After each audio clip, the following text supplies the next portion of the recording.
so it was actually a delight to come here, knowing how rarely you are here now, and study with you, and get some new inspiration for my own practice, for my own teaching. How was it for you in the last weeks? Very good. So, the opportunity, obviously, to reconnect with a number of students from the past, but also, obviously, some are new students. But it's more the mode of teaching that it provides an opportunity to present a deeper understanding about practice, true teaching of practice, but also in discussion sessions.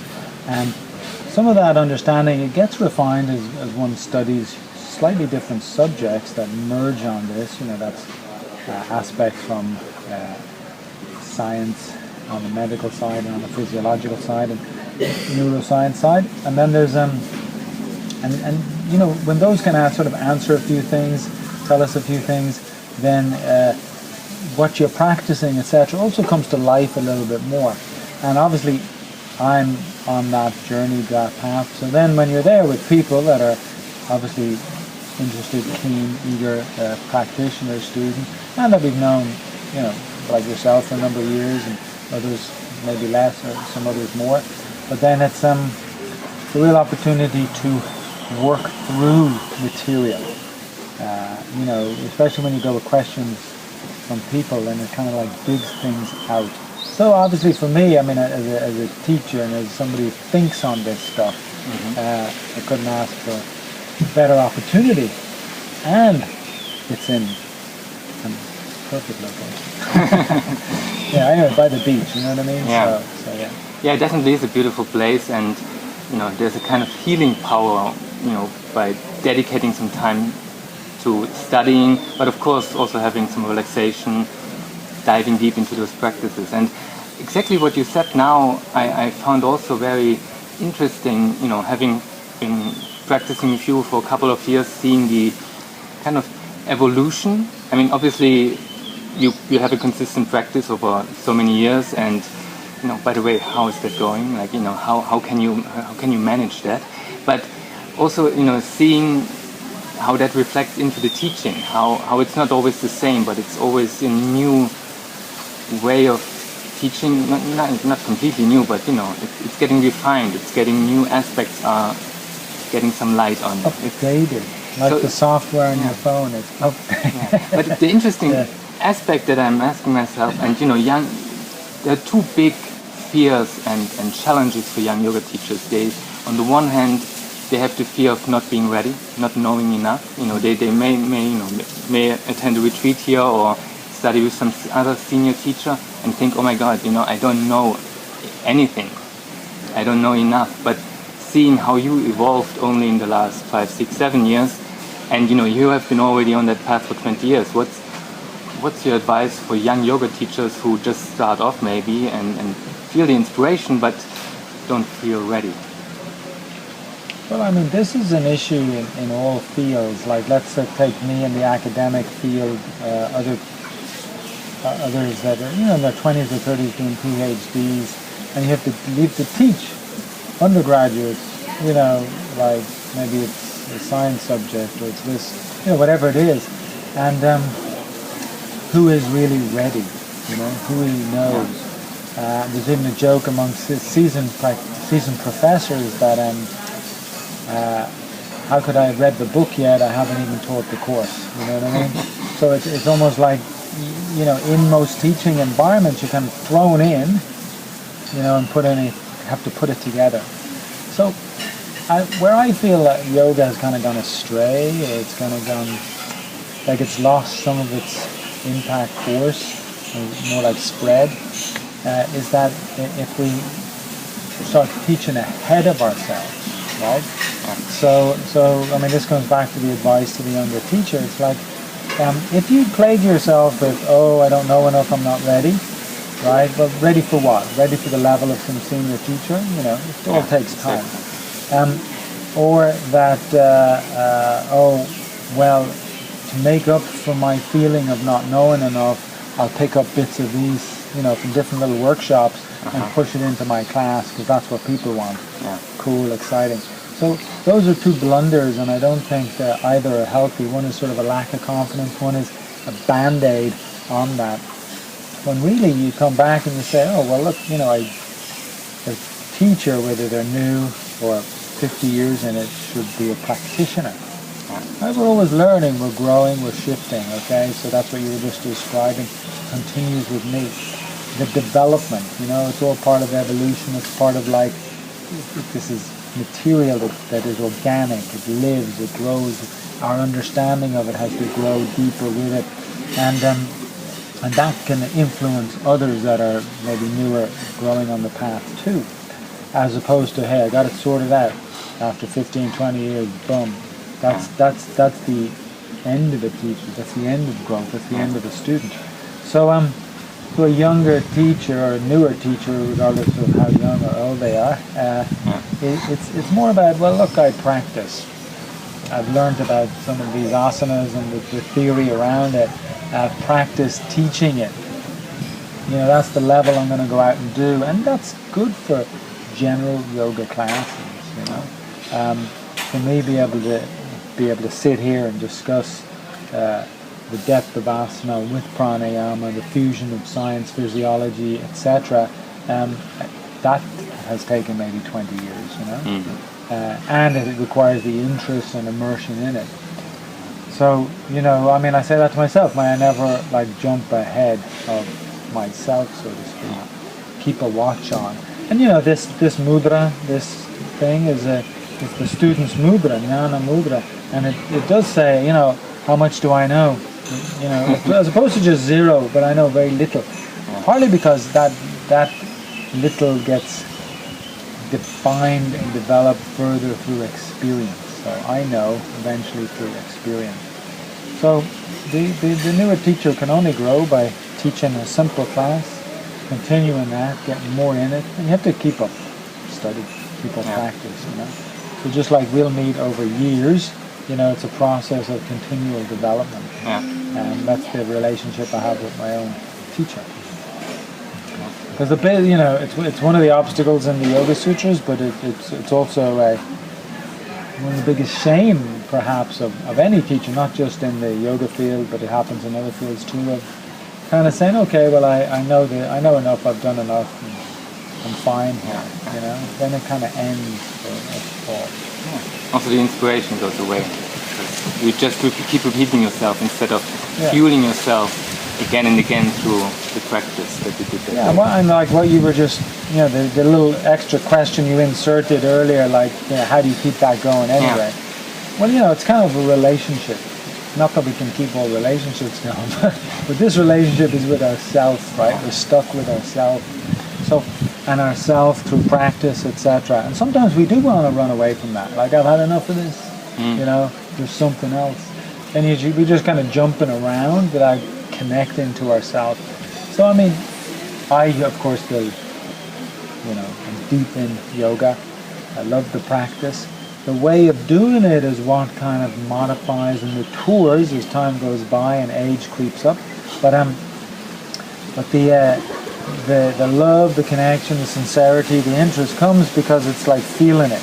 I'm putting my hands open like this because it's like if I start an asana, it's like feel every part already. If I have to raise your arms, you're with that. Otherwise, here I go again. And I might be saying to myself, here I go again, but at some point I'm going to say, I'm bored, what do I do? So, and fortunately I've never reached that point, but I've seen it in many. And I've seen where it could have got dry and boring as well, but something in me came back in with a kind of a fresh love and approach. And when you're not also caught by a linear, rigid, dogmatic approach, which is kind of like, it must be this, you do this, it's only this, then there's an opportunity to kind of grow, feel it out. Because asana is not like it got solved 1,000 years ago and we're doing it and that's it. That's the answer to all time. This is a kind of almost a foolish approach, and it goes contrary to everything we learn in every other field. which has a sort of an evolutionary approach. Yeah. So asana is, there's amazing asanas there, and we need to understand them better, practice them, even as they were described a few hundred or 1,000 years ago, and we're also understanding more about them. You know, so it is the way that the next generation is able to build on this generation's knowledge, and how we can do these things, how they can work for us, deepens, yeah? And so if you want to get into it like that, I mean, that's my take on it, explore it, feel it, then this stuff stays alive. And it has to, because it's not just about me here now, or us in our little group. There's all these generations coming, you know? Yeah. But it's an interesting point, because the what you were just saying about the freshness, and it stays with you, and it was not made up 1,000 years ago and stayed exactly the same. There's always this two sides of, on the one hand, keeping tradition, staying with the techniques, doing them properly, learning them properly from teachers that have learned them from their teachers. On the other hand, being yourself when you practice them and teach them, and adjusting them in a way to modern life. I mean, also in the way that you do it with your PhD studies, obviously you're merging them with modern times, modern science. So, you know, and there seems to be sometimes this fear of, you know, I'm just, you know, creating something new. Like some people just do it too much, and some other people hold on too much on maybe this is how it has to be done because the tradition says so. Yeah. How to navigate with that? It's a very fine line, you see, and it's also a slightly immature approach. If you come in, I tried it for 6 months or a year, I don't like, I'll change it, you know. There's so much more to learn and understand still, and if one is trying to get their own brand name or yoga thing after such a short period, it isn't really matured or developed. So the part is like, I'm in this, I learn, I practice, I learn, I practice, I grow, I understand. That could be 10 years, who knows? You know, I mean, if we talk here as young men in our 30s, right? But me too, okay. So if this is, you know, we're going to sit here, have the same interview 50 years from now, right? And obviously I sit with my own teacher, you know, he's got like a 60-year background of teaching, longer of practice, right? And so the times change in there, and even just in the last 10 years, the sort of technology, the aspects in life that we're dealing with, and I know I'm even meeting like the type of people I meet for coming to practice now, it's very different than even 10 years ago and so on. And so practice has to work. Practice is there to work and help the people, not the other way around. So one would have to be well qualified, of course, to start working with it anew, but and also the justification, reasoning for doing so has to be more than just, I don't like that, let's change it, you know? Yeah. What I'm talking about here is like let's say I was studying physics, right? Obviously Einstein learned Newtonian physics, right? Mm-hmm. But at the same time he had that question about time, right? Yeah. And was able to come up with, you know, with clear proof, the sort of relativity of things and the development since. And he didn't throw away anything before that and say it's rubbish. Mm-hmm. See, it's built on. It's built on with insight, time, reflection, study, care, and that's what this is too. I mean, the yoga practices are there. Beautiful tradition, and you know, I think one of the great benefits for me has been to have learned them in that kind of classic traditional way, and still teach them. But you know, the understanding around it, and maybe the exact nature of doing them can always fine tune. Yeah.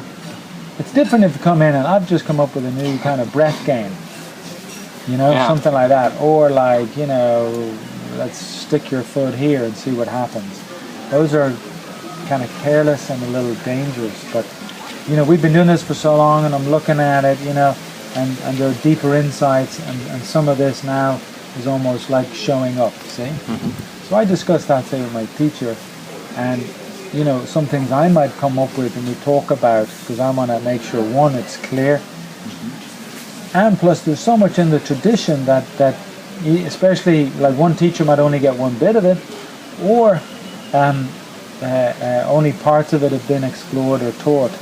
You know, if yoga is kind of popular and spread out and done for mainly exercise, there's 80% of that asana that isn't addressed. See? Yeah.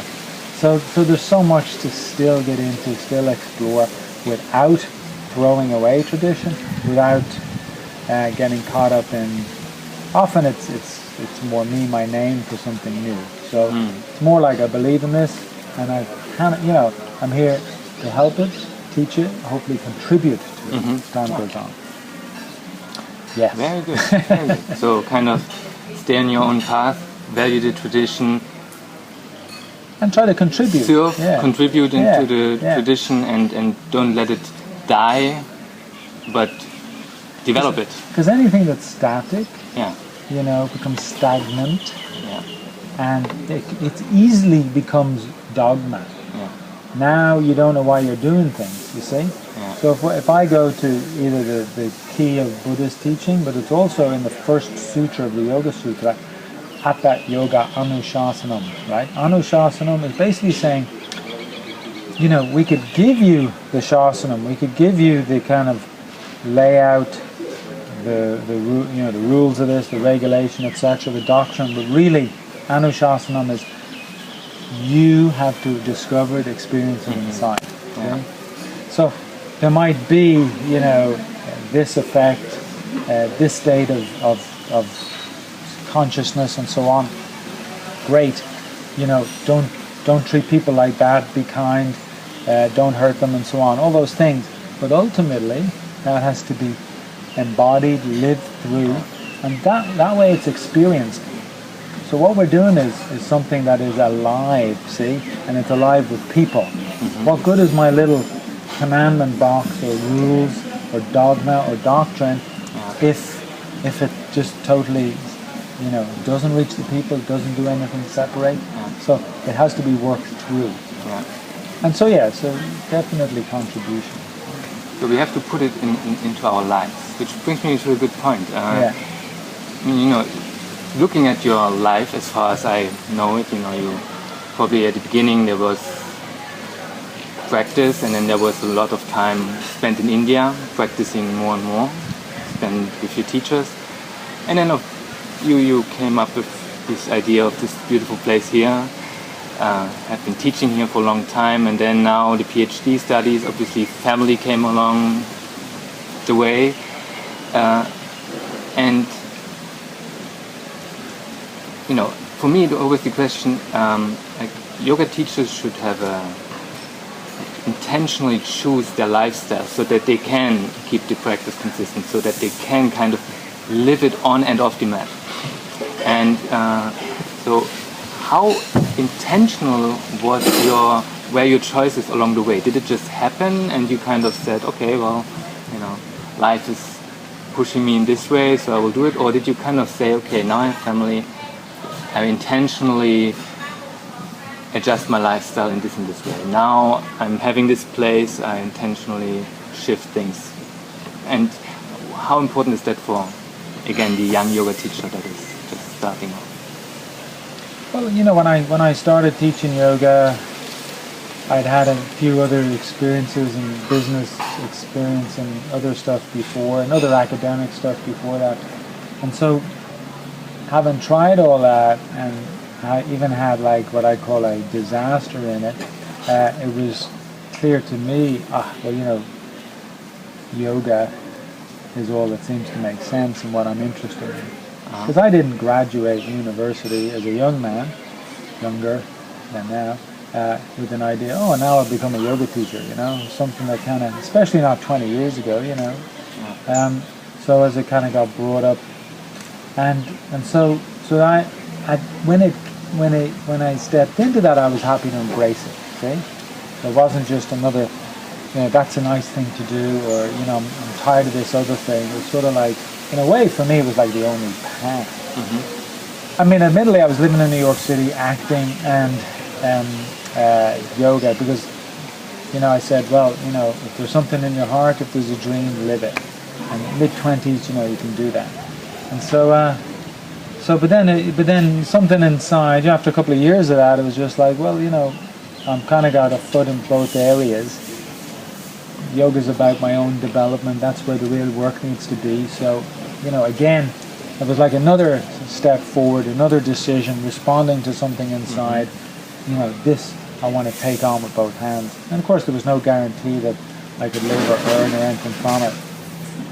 And then when I went to India the first time, which took me a few years to get to save up and have the time and money, when I went, I realized, well, you know, I need more than just 2 months, 3 months over here. Then I was thinking I needed 9 months or a year. And so, you know, again, just being a little brave, just making a decision. Okay, well, you know, I'm going to leave New York and I'm going to go and study. Yeah. I didn't have any plan for any of this. But, you know, Jatima, who was with me then, was Thai from America. And we said, okay, we'll stop in Thailand. So little things come, but the focus was on study and practice. And then I taught a few things in Costa Rica, you know, 15 years ago, 16 years ago. So I said, okay, then I'll try something in Thailand, but be in India to study and practice. Yeah. And but then in that mix, you see, life goes on. Yeah. Right? Now I'll restart the place. Now I'll have a family. Now I'll have kids. In fact, it all kind of came on top of each other. Yeah. I had a few years, you know, pre-kids, pre-family, just Jatima and I, teaching, studying, living in India. You know, that was a very interesting time. But then, you know, you're asked, you want to take on a place. So what do I say, yes or do I say no? Do I say no because actually I want to indulge in my own current time level, which won't go on forever anyway? Am I afraid? Am I not smart enough to handle it or whatever? So, but if I say yes, well, maybe we can teach better, maybe we can offer the food, maybe we can have an environment, as you talked about. So, you know, before you know it, you're in that. Yeah. And then the way life works is suddenly you're pregnant with a kid too, right?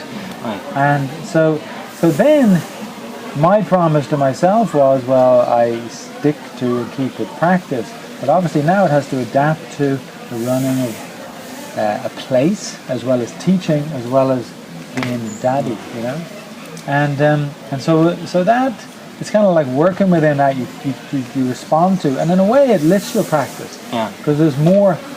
It's like I put on the board yesterday. There's more stuff of life forcing you, and you could either drop out of practice, which some do, or you can kind of your practice can grow with you. You can step it up a bit. Okay? Yeah. I from my own experience, I almost thought that quitting my job and starting to teach yoga full time, doing what I love, what I'm passionate about, forced me to go deeper into my path, because all of a sudden there are no ways of blaming others so much anymore, because it's just you doing your own thing. While before, well, you know, my colleagues are the problem, my boss is the problem, the company is the problem, whatever, and now it's just me and I have to deal with it, which helped me on my path as well.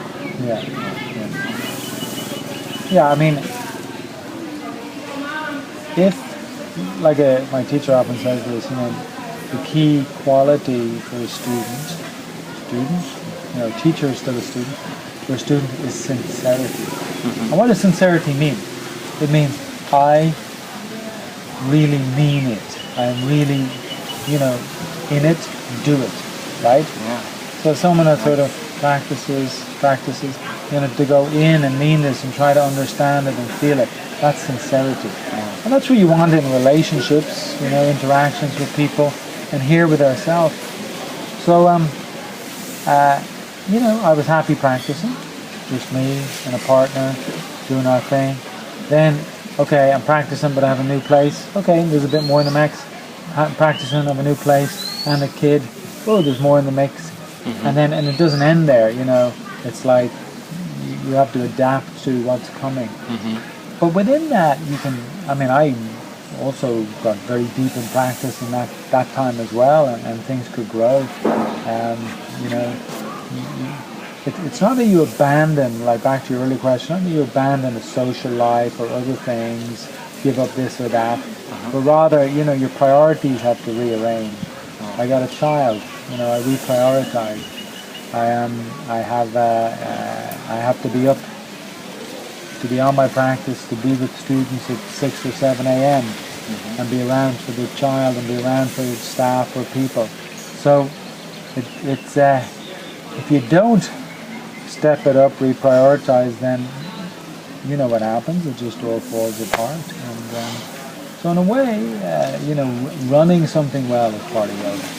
Taking care of family, children is part of it. A yoga, you know, a yoga is what I want to say, because it's us. It's our development inside, more than just look at the poses I can do. So kind of to wrap it up, Yeah. do your practice, stay consistent, prioritize and be intentional. Yeah, I'd say be And happy, Be happy, care, care, and almost in a real thing again, you know, because sometimes we can be obsessive in practice. Yeah. Sometimes we can be like avoiding other things for practice. But if I care about what I'm doing and the things, you know, okay, I've got this time, because you have to take care of yourself. You need time for yourself. Yeah. Now, how much time is a separate question. Yeah. But at least at a half hour to an hour. Yeah. And yeah, if you keep up practice, you can grow. Without practice, your imagination grows.